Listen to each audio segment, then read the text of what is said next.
समय की वैल्यू करने वालों को मेरा प्रणाम। कहानी शुरू होती है एक छोटे शहर से, जहां एक युवा लड़का रहता था। वह बहुत आलसी था और उसे टाल मटोल करने की आदत थी।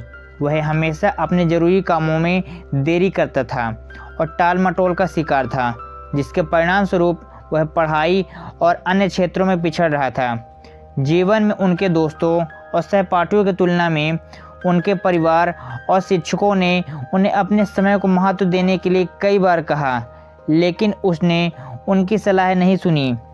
उसे अपने भविष्य की परवाह नहीं थी।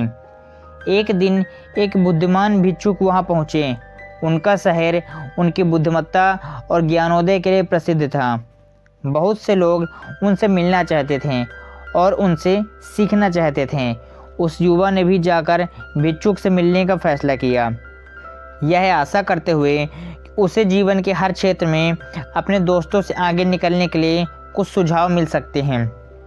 वह उनसे मिलने के लिए एक स्थान पर प्रतीक्षा कर रहा था। जब उसकी बारी आई तो उसने बौद्ध भिक्षुक को प्रणाम किया और कहा, कृपया मेरी मदद करें, मैं अपने जीवन में असफल हूँ। मैं अपने दोस्तों, सहपाठियों और समकालीनों से हर क्षेत्र में पिछड़ रहा हूँ। मैं उन सभी से आगे निकलकर सर्वश्रेष्ठ बनना चाहता हूँ। कृपया मुझे बताएं कि ऐसा कैसा किया जाए। भिक्षुक ने युवा लड़के को करुणा से देखा और कहा, मेरे बच्चे, तुम पीड़ित हो रहे हो क्योंकि तुम अपने समय की कदर नहीं करते हो। तुम काम को टालते हो और अपने अनमोल क्षणों को बर्बाद कर देते हो, जिन्हें तुम कभी भी वापस नहीं पा सकते हो। मैं तुम्हें एक कहानी बताता हूँ जिसके द्वारा आप समय के मूल्य को समझ सकते हैं। लड़के ने उत्सुकता से कहा, जी गुरुवर। एक समय की बात है, एक राजा था जो बहुत उदार और दयालु था। वह अपने लोगों से प्यार करता था और हमेशा उनकी ज़रूरतों में मदद करता था। एक दिन वह अपने पुराने सहपाठी से मिला जो उसके साथ गुरुकुल में पढ़ता था। सहपाठी बहुत आलसी और गरीब था। उसके पास न नौकरी थी, न पैसा था और न ही कोई सम्मान था। वह हमेशा अपने भाग्य के बारे में शिकायत करता था और अपनी समस्याओं के लिए दूसरों को दोषी ठहराता था। राजा ने अपने सहपाठी को पहचान लिया और उसके लिए खेद महसूस किया। उन्होंने उसके जीवन और उसकी परेशानियों के बारे में पूछा। सहपाठी ने उदास होकर कहा, हे राजन, मुझे नहीं पता कि हर कोई मुझे क्यों कहता है कि मैं कुछ भी नहीं कर सकता। यहाँ तक कि जब मैं नौकरी पाने जाता हूँ तो हर कोई मुझे मना कर देता है। मेरे दुश्मनों ने सभी को बता दिया है कि मैं कभी भी कोई भी काम समय पर नहीं करता हूँ। मुझे समझ में नहीं आ रहा कि मैं क्या करूँ। राजा ने कहा, चलो एक सौदा करते हैं। सूर्योदय से पहले तुम मेरे खजाने में आओ और जितना हो सके उतना सोना और रत्न इकट्ठा कर लो, तो यह सब तुम्हारा हो जाएगा। सहपाठी बहुत खुश हुआ और धन्यवाद दिया। वह खुशी होकर अपने घर चला गया और अपनी पत्नी को सारी बात बताई। पत्नी भी बहुत खुशी और बोली, जाओ और स्वर्ण ले आओ, अब समय तुम्हारे लिए अच्छा है। सहपाठी ने कहा कि मैं अभी नहीं जा सकता, मुझे भूख लगी है, पहले मुझे दोपहर का भोजन दो। पत्नी ने जल्दी से कुछ भोजन तैयार किया और उसे परोसा। उसने अपने दोपहर का भोजन धीरे धीरे और इत्मीनान से खाया, यह सोचकर कि उसके पास खजाना पाने के लिए बहुत समय है। दोपहर का भोजन खत्म करने के बाद उसे नींद आने लगी और उसने कहा कि मुझे एक झपकी ले लेनी चाहिए, मैं जागने के बाद खजाने में जाऊंगा। वह अपने बिस्तर पर लेट गया और आंखें बंद कर ली। उसने सोचा कि वह थोड़ी देर तक सोएगा, लेकिन वह 2 घंटे तक सोया। जब वह उठा तो उसने देखा कि दोपहर हो चुकी है। उसने कुछ बैग उठाए और राजा के खजाने की ओर चल दिया।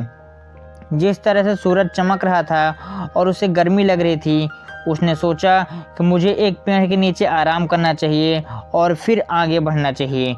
वह आराम करने के लिए एक पेड़ के नीचे बैठ गया। हल्की हवा चल रही थी और जैसे ही वह आराम करने के लिए बैठा तो मौसम सुहावना था। वह फिर से सो गया।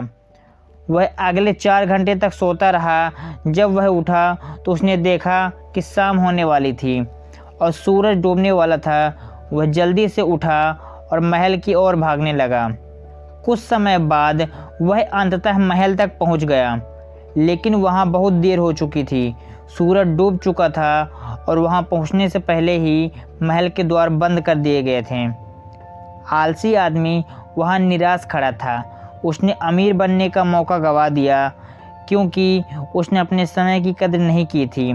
बौद्ध भिक्षुक ने कहानी खत्म की और यंग लड़के की ओर देखा।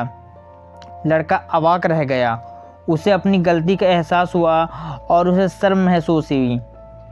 उसने उस व्यक्ति को उसके मार्गदर्शन के लिए धन्यवाद दिया और अपने तरीके बदलने के लिए कहा।